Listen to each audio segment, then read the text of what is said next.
अस्सलाम वालेकुम, आप देख रहे हैं डॉन न्यूज। मैं मेजबान अब्दुल गफ्फार पुराम रिप्ले के एक और एपिसोड के साथ। तो जनाब, अब है चौथा T20। इंतजार की घड़ी खत्म हुई, थोड़ा लंबा गैप आ गया, लेकिन पाकिस्तान और न्यूजीलैंड दोनों के लिए आज का मैच बहुत अहमियत का हामिल है। दोनों टीमों को इस वक्त जो है वो बढ़तरी लेनी है। एक एक से सीरीज बराबर है। एक मैच बारिश की नजर हुआ और अब मुकाबला शिफ्ट हुआ है जनाब रावलपिंडी से कज़ाफी स्टेडियम लाहौर में।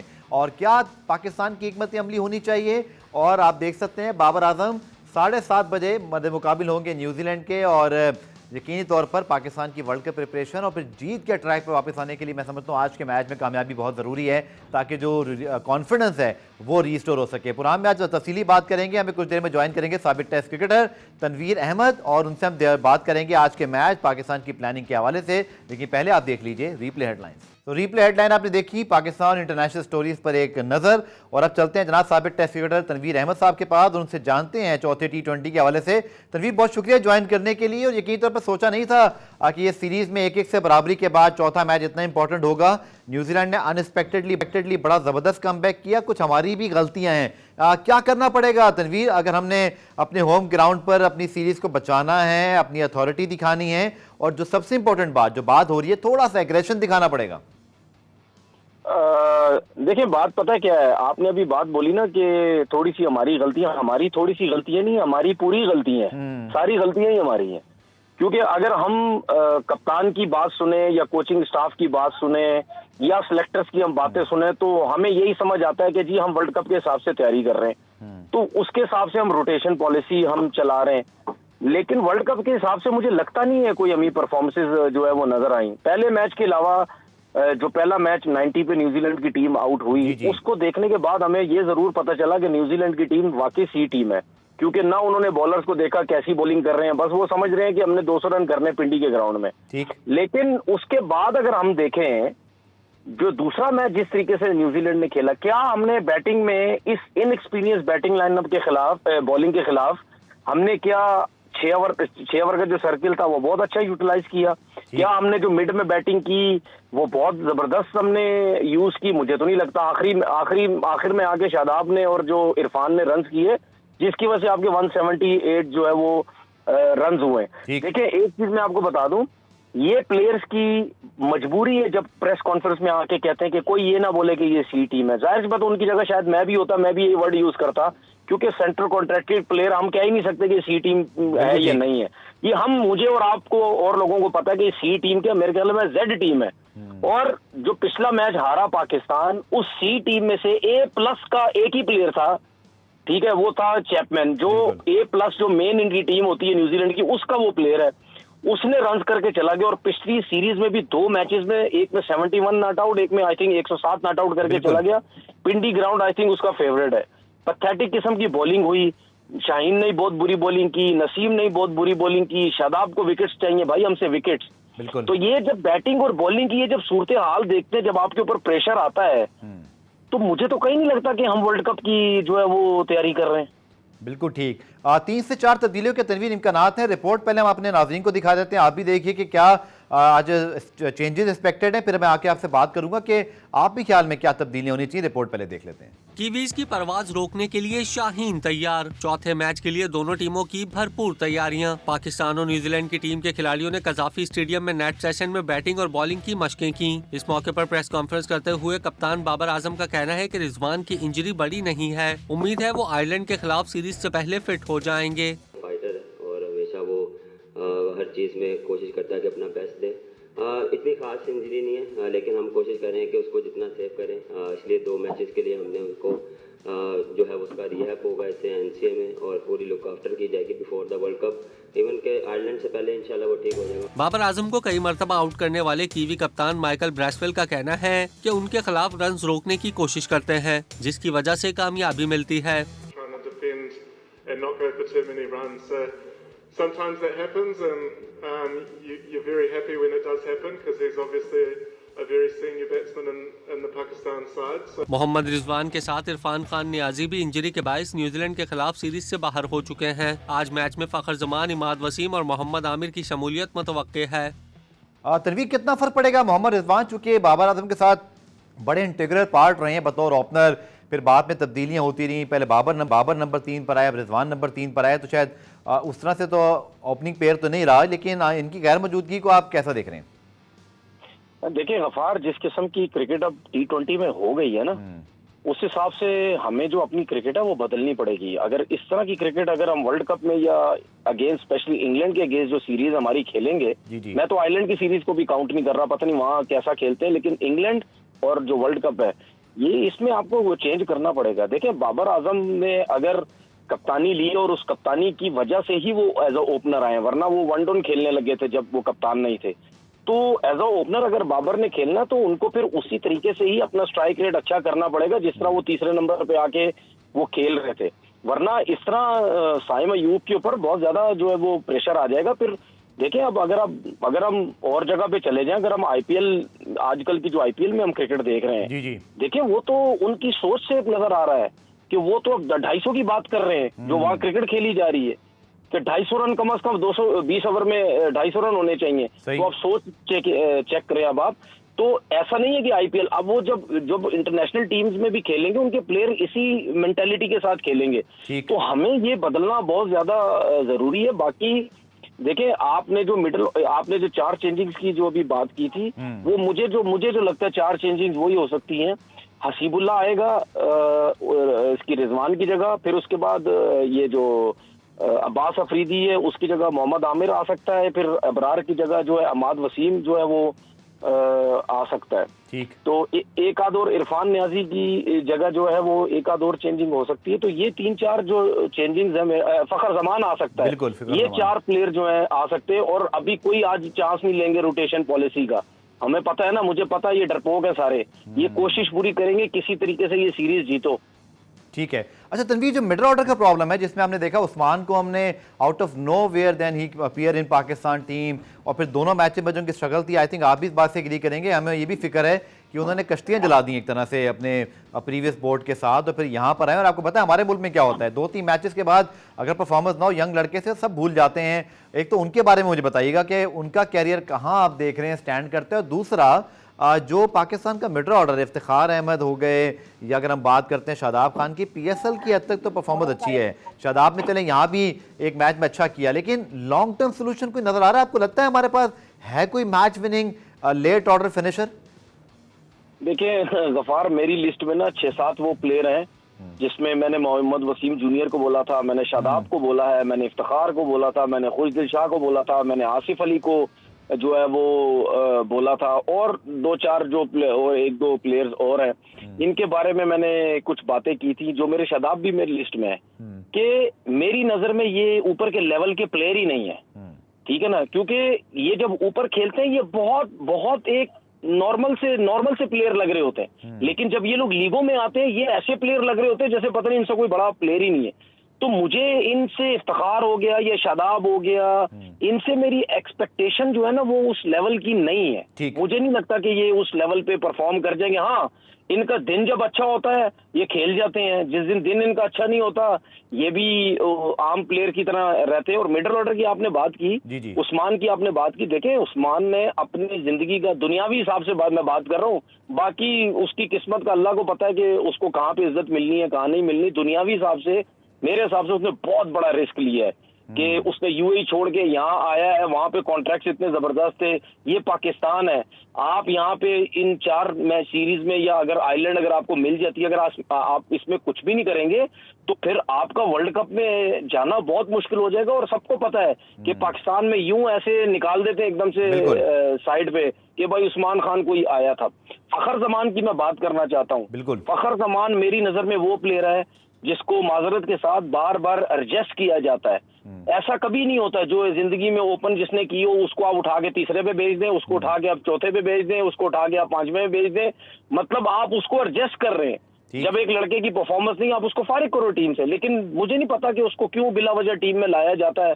आपके सामने है, कभी इनिंग खेलता है, बहुत जबरदस्त खेलता है, कभी हम देखते ही रह जाते हैं फखर जमान कब रन करेगा।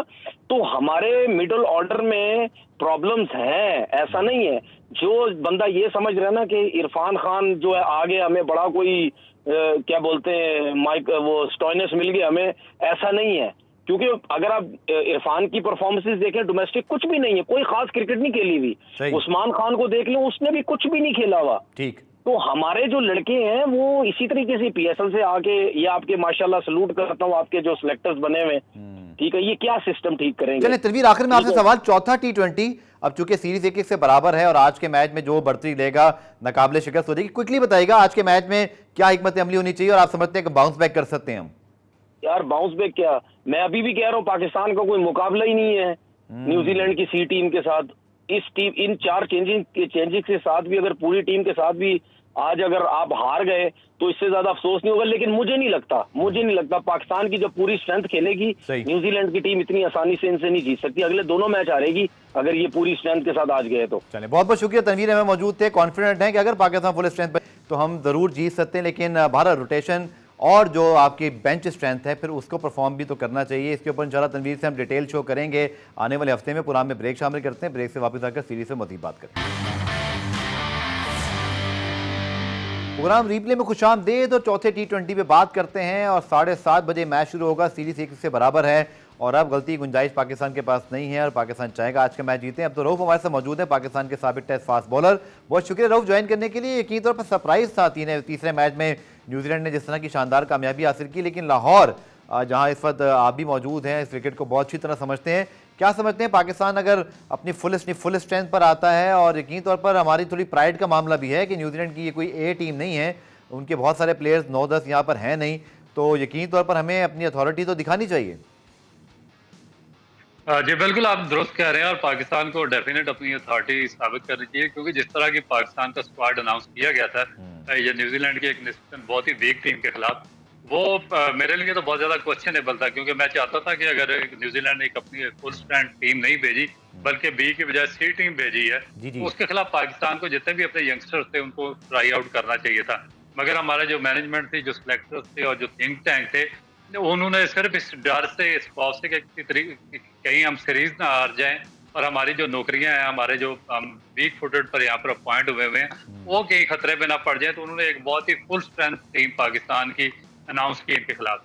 अब जो हुआ ये कि पहला मैच बारिश की वजह से ड्रा हो गया, उसके बाद जो बाकी 2 मैचेस हैं वो एक से रिजल्ट बराबर है। अब प्रेशर पाकिस्तान पे बहुत ज्यादा होगा, क्योंकि न्यूजीलैंड पे बिल्कुल किसी किस्म का कोई प्रेशर नहीं है। न्यू कमर्स हैं, उनको पता है कि जिनको रिप्लेस करने के लिए वो आए हैं वो वापस आएंगे, अपनी जगह लेंगे। वर्ल्ड कप वो जो अच्छे लड़के उनके इंडिया में IPL वगैरह खेल रहे हैं वो खेलेंगे, तो इनको तो इतना ज्यादा प्रेशर नहीं है। मगर पाकिस्तान की जो फुल स्ट्रेंथ टीम है उन पे बहुत ज्यादा प्रेशर है, उन पे परफॉर्मेंस का भी प्रेशर है, उनको आगे वर्ल्ड कप पे अपनी जगह टीम में बनाने का भी प्रेशर है, उनके फिटनेस के इश्यूज भी आ रहे हैं, उनके जो एवरेज के इशू भी आ रहे हैं, और उसके बाद जो एग्जीक्यूशन के इशू आ रहे हैं, जो कैप्टेंसी के बहुत बड़े इश्यूज आ रहे हैं, पाकिस्तान के ड्रेसिंग रूम में मैनेजमेंट के इश्यूज आ रहे हैं। वो इसलिए आ रहे हैं कि जो आपके कैप्टन अजहर महमूद थे, उन्होंने इससे पहले भी ब्रीफिंग दी थी और बाद में ब्रीफिंग दी थी, तो उसमें बड़ा खुला उसमें बड़ा खुला इक़्तिदार था। वो यंगस्टर्स को चांस देना चाहते थे मगर शुरू में भी नहीं दे पाए, और अब एक मैच हारने के बाद जब सीरीज बराबर है तो मेरा नहीं ख्याल कि अब वो इतने ज्यादा स्ट्रॉन्ग फुटेड पर होंगे कि वो जो यंगस्टर्स उन्होंने इंडल्ज किए थे टीम के अंदर उनको वो चांस दे पाएंगे। बिल्कुल आपने ठीक कहा, प्रेशर पाकिस्तान पर है, सवालात भी बहुत उठ रहे हैं और जीत की बड़ी शदीद ज़रूरत है, जो कि न्यूजीलैंड ऑस्ट्रेलिया में शिकस्त के बाद होम सीरीज में कामयाबी हासिल करेंगे तो आगे के लिए थोड़ा कॉन्फिडेंस रिस्टोर होगा। रोहू आपसे मज़ीद बात करेंगे, लेकिन हमारे नुमाइंदे गुलाम मुर्तज़ा इस वक्त कज़ाफ़ी स्टेडियम लाहौर के बाहर मौजूद हैं, उनसे जान लेते हैं कि इस वक्त शायकीन क्रिकेट कैसा है, टी मैच के लिए कैसे इंतजाम हुए हैं और सबसे बड़ी बात कि पाकिस्तान का कॉम्बिनेशन क्या होगा। जी गुलाम मुर्तज़ा, बहुत इंपॉर्टेंट मैच है और यकीन तौर पर पाकिस्तान टीम मैनेजमेंट अपनी फुल स्ट्रेंथ से ही उतरना चाह रही होगी।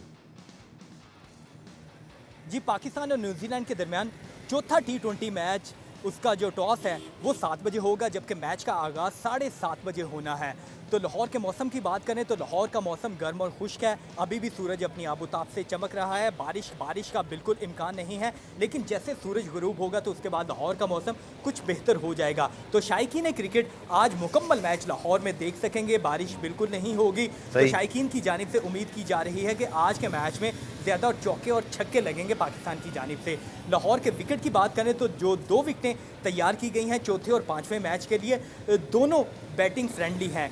इम्कान जाहिर किया जा रहा है कि ज़्यादा रन्स बनेंगे क्योंकि उसके ऊपर जो विकेटों के ऊपर जो घास था वो साफ़ कर दिया गया है और बिल्कुल सफ़ेद विकेटें नज़र आ रही हैं कज़ाफ़ी स्टेडियम की। PSL में भी हमने देखा है कि जो मैचेस लाहौर में हुए थे ज़्यादा रन्स बनते थे, 200 रन्स भी बनते थे, तो 200 रन्स चेज़ भी होते थे। तो बैटिंग फ्रेंडली विकेटें उम्मीद की जा रही हैं कि लाहौर की हैं, वहाँ पे बैटर्स के लिए ज़्यादा हेल्प मौजूद होगी और वो ज़्यादा बेहतर अंदाज में परफॉर्म भी कर पाएंगे और खेल भी सकेंगे।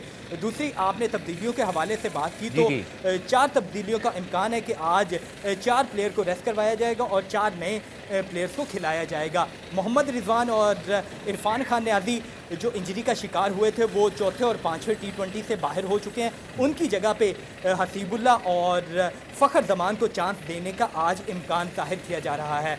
दूसरा, 2 ऐसे प्लेयर हैं जिन्होंने पिछले दोनों जो मैच था वो खेला था, जिनमें इब्रार अहमद है और अब्बास अफरीदी है, तो उनको भी आज बिठाए जाने का इम्कान है। उनकी जगह पे मोहम्मद आमिर और दूसरे इमाद वसीम को खिलाए जाने का इम्कान जाहिर किया जा रहा है। 4 प्लेयर्स आज उनकी तब्दीली हो सकती है जो मैनेजमेंट की जानिब से और बाबर आजम कप्तान की जानिब से कहा गया था कि वो तमाम प्लेयर्स को जो चांस देना चाहते हैं, इसी वजह से तमाम प्लेयर्स को चांस भी दिया जाएगा।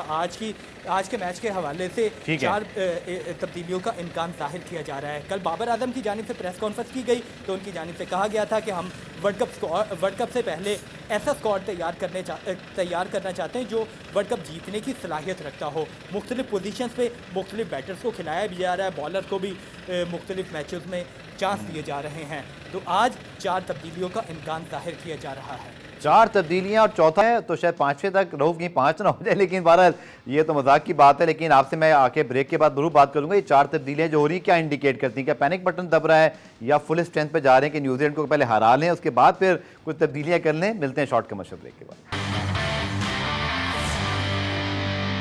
पुरान में खुशामदीद। और अब बात करते हैं टीम में चेंजेस के हवाले से। रऊफ, चौथा मैच है, 4 चेंजेस हैं, डेफिनेटली इंडिकेट करता है कि वो जो शिकस्त हुई है उसके बाद एक थोड़ा सा पैनिक बटन है और इसके साथ साथ डेस्परेशन भी है। बट क्या समझते हैं जो तरीक़ाकार है, यानी कि मोहम्मद रिजवान की इंजरी हुई, इससे पहले आजम खान भी इंजर्ड, इरफान भी इंजर्ड, ये प्रोबेबल्स भी आज के हमारे सामने मौजूद हैं। रऊफ, आपका तज़िया? देखिए, मेरा ख्याल है कि एक अजीबो गरीब किस्म का सिस्टम चल रहा है इस क्रिकेट बोर्ड में। जिस तरह के लोग इन्होंने अपॉइंट किए हैं उसी तरह के इलिटरेट बेसिस पर ये फैसले कर रहे हैं और उसी तरीके से टीम के जो फिटनेस कैंप हैं वो लगाए जा रहे हैं और आगे टीम की सिलेक्शन भी उसी तर्ज पर हो रही है। और उसके बाद फिर रोटेशन पॉलिसी नहीं है। रोटेशन पॉलिसी के तहत अगर चेंजिंग होती तो वेल एंड गुड था कि आप सारे जो 8-10 प्लेयर हैं सीनियर उनको बाहर बिठाते और यंगस्टर्स को चांस देते, क्योंकि उनको भी सीखने का मौका मिलता और उनको भी इंटरनेशनल एक्सपोजर मिलता न्यूजीलैंड की टीम के खिलाफ। अब मजबूरन ये हुआ कि जो आपके 2 प्लेयर्स अनफिट हो गए, 3 प्लेयर्स अनफिट हो गए, 2 ने परफॉर्म नहीं किया। अब 4 प्लेयर आपको इसलिए बाहर करने पड़ेंगे, बाई फोर्स आपको बाहर करने पड़ रहे हैं कि क्योंकि परफॉर्मेंस की वजह से परफॉर्म नहीं हुआ उनसे। उसके बाद सीरीज का प्रेशर आपके ऊपर और उसके बाद जो आपने बेतुका किस्म का ये कैंप एक लगाया था फिटनेस ट्रेनिंग कैंप, उसमें मेरा ख्याल है कि बहुत ज्यादा एडवर्स जो इफेक्ट्स हैं वो पाकिस्तान टीम पे डाले हैं। इस तरह स्पोर्ट्स नहीं चलती जिस तरह से हम लोग चलाने की कोशिश करते हैं कि जब किसी कोई पावरफुल का नाम आता है तो हम कम्प्लेक्स नेशन, हम उसका नाम नहीं ले सकते और हम सर तस्लीम कम करते हैं और उधर ही भागे चलते हैं। मगर स्पोर्ट्स इस तरीके से पूरी दुनिया ने इस पर तजर्बे किए, इसकी सैकड़ों साल की एक हिस्ट्री है और इसीलिए जो स्पोर्ट्स को साइंस के साथ कनेक्ट किया गया ताकि आप मैक्सिमम मिनिमाइज एफर्ट के जरिए मैक्सिमम रिजल्ट आप ले सकें। अच्छा रोफ, इसमें मुझे गाइड कीजिएगा, फिटनेस का बहरहाल इशू तो था, आपने भी इस पे काफी मरतबा बात की है कि जो हमारी फिटनेस ओवरऑल है क्रिकेटर्स की वो बेहतर नहीं है, उसमें उसको फिर कैसे बेहतर किया जाए आपके ख्याल में? What is the way forward? देखिए, वे फॉरवर्ड यही है कि आपको एजुकेशन की तरफ जाना पड़ेगा। जब तक आप स्पोर्ट्स साइंसेस की जानिब नहीं जाएंगे आपकी फिटनेस बेहतर नहीं हो सकती। ना आपको न्यूट्रिशन का पता, ना आपको एनाटॉमी का पता, ना आपको साइंस का पता, ना आपको फोर्सेस का पता, ना आपको ये पता है कि आपने कौन सी फिटनेस करनी है। होता क्या है, हर एक जो स्पोर्ट्समैन होते हैं हर गेम की डिफरेंट फिटनेस होती है, ठीक है। उसमें आपको पीरियडाइजेशन प्लान करने पड़ते हैं कि आपको इसको जो इसके डिफरेंट साइकिल्स होते हैं जो स्पोर्ट्स होती है हर गेम के, उसमें आपने इनको माइक्रो साइकिल होते हैं, मैक्रो और मेसो साइकिल्स, इनमें डिवाइड करना पड़ता है। During season, after season, pre season, post season आपको ट्रेनिंग इंटरवल्स में ड्राइव करनी पड़ती है। फिर आपको जो आपके स्पिन बॉलर्स होते हैं, फास्ट बॉलर्स होते हैं, आपके जो बैट्समैन होते हैं, उनके डिफरेंट ट्रेनिंग प्रोग्राम बनाने पड़ते हैं। ठीक है। फिर जाकर आपने उन पे इम्प्लीमेंट करने होते हैं। फिर आपने उनको वर्कलोड मैनेजमेंट करनी होती है, उनकी रेस्ट पॉलिसी बनानी होती है, रिप्लेसमेंट प्लान होना चाहिए उनका पूरे का पूरा। ये नहीं कि आपका PSL खत्म हुआ और आपने पूरी टीम का कूल अकेडमी भेज दी और वहां पर बेतुकी ट्रेनिंग करके आप आ गए और तकदीर, अगर सॉरी रऊफ में अगर आपसे पूछूं, इस वक्त जो ओवरऑल सारी सिचुएशन है हमारे प्लेयर्स की, जो फिटनेस है, 3 तो चले इंजर्ड हो गए ना, आजम, रिजवान और फिर इरफान नियाजी, लेकिन ओवरऑल हमारी टीम को आप क्या रेट करेंगे? जो हमारा ओवरऑल फिटनेस स्टैंडर्ड है, किस तरह पे, किस पैराए पे आप उसको रखेंगे? हम किस जगह मौजूद हैं? देखिए, सबसे पहले तो इनको ये सोचना पड़ेगा और इनको इसको इम्प्लीमेंट करना पड़ेगा कि जब ये जो इस पे एक आपको लिमिटेड जो आपकी फिटनेस है वो रिक्वायर्ड होती है, क्योंकि आपने 4 दिन का मैच खेलना होता है, उसके हिसाब से आपको फिटनेस रिक्वायर्ड होती है। आपने वनडे खेलना, उसके हिसाब से डिफरेंट फिटनेस रिक्वायर्ड होती है।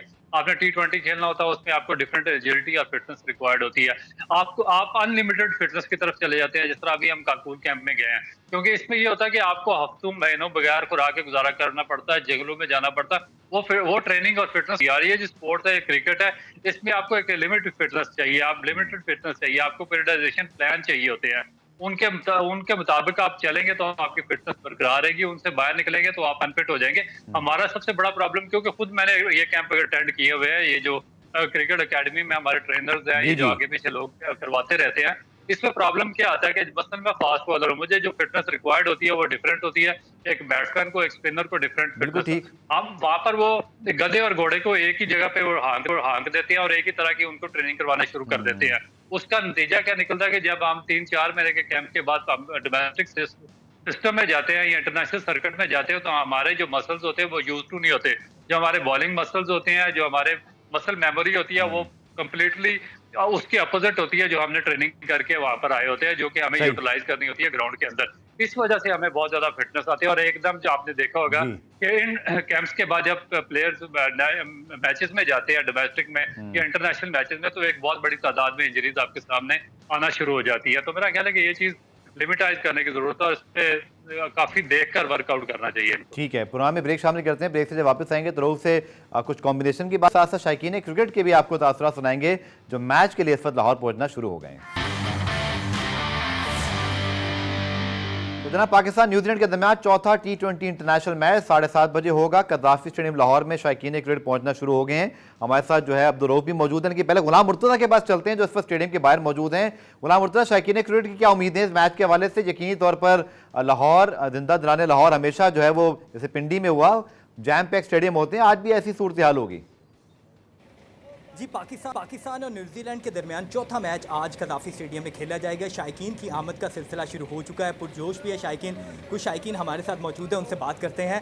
जी बताइएगा, एक्साइटमेंट है पाकिस्तान? वैसे तो न्यूजीलैंड की बी टीम आई है, जूनियर खिलाड़ी आए हैं और सीरीज़ 1-1 से बराबर है। क्या लगता है आज का?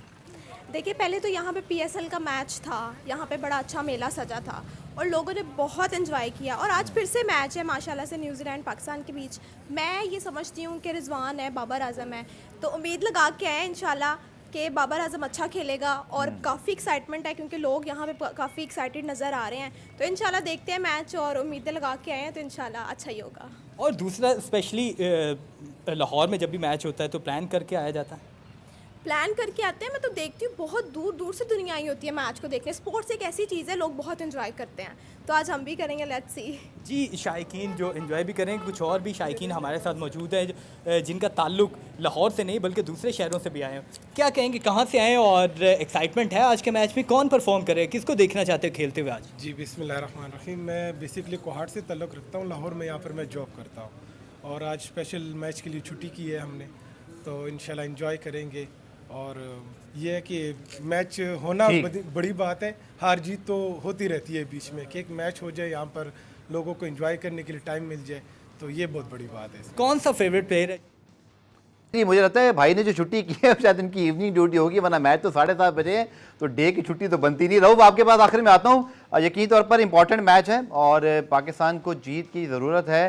पॉजिटिव माइंड सेट रखना पड़ेगा, स्पेशली हमारी जो बैटिंग है इस पर सवाल उठे कि 178 for 4 वॉज नॉट इनफ और हमें अच्छी परफॉर्मेंस दिखानी पड़ेगी बैटिंग में स्पेशली।